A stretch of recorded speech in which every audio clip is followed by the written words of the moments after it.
Keçi xortên Batmanê hinî dengbêjî dibin. Li bajarê Eluhê binavekê din, li bajarê Batmanê li navenda Çanda Buharê de nifşên nû hinî kilamên dengbêjan dibin. Li Bakurê Kurdistanê û li Tirkiyeyê cara yekem ku li saziyek Çandê de pola dengbêjiyê tê vekirin. Armanca vekirina polê mamosteyên dengbêjên navdar wisa tînin ziman ku dengbêjî di nava demê de winda dibe. Ji bo ku nifşên nû xwedî li çanda dengbêjiyê derkevin pol vekirine. Jiyana gunda jî hinekî hate helanînê gelekî kêm bû û dengbêj di gunda de jî gelekî kêm bûn.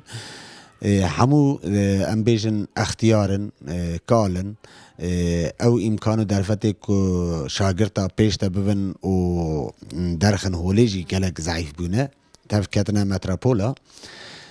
Navenda Çanda Buharê mala dengbêja me biryarekî wisa da me gote em ê polekî dengbêjiyê vekin, xebatekî wisa bimeşînin, bira cewanê me werin, bê ez bêjim xulamtiya xelqê, bê ku herin ji xelqê re navmalêtî bikin, bi sala jê re bixebitin, bira werin cemerûnên em stranê xwe, çanda xwe bi ciwanê xwe re parve bikin.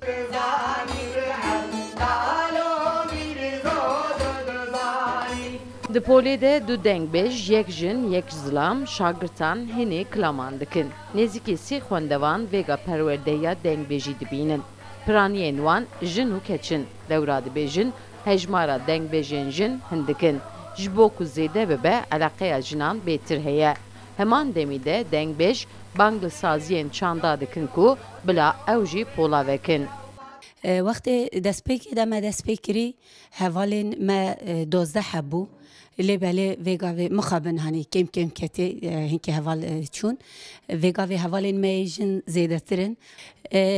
Ez bangewaziyan li ser saziyê me teva heye. Cara yekemîn me vêgavê avêt me tişkî wisa derxist holê pir baş bî û têkilî jî hene. Milletê me jî ji van tişta re hazirin. Ez dixwazim hemî saziyên me vê bikin. Dengbêjî dîrokek bi zindî ye. Di navendê de şagirtên ber asteng jî hene. Keç û xort her roj cûlûbergên xwe ên Kurdî li xwe dikin û pêk ve dersa dengbêjî dixwînin. Pêk ve hefteyekê de rojek jî bi saetan kilam distirên. Sevda Kaplan, Kurdistan TV, Elo.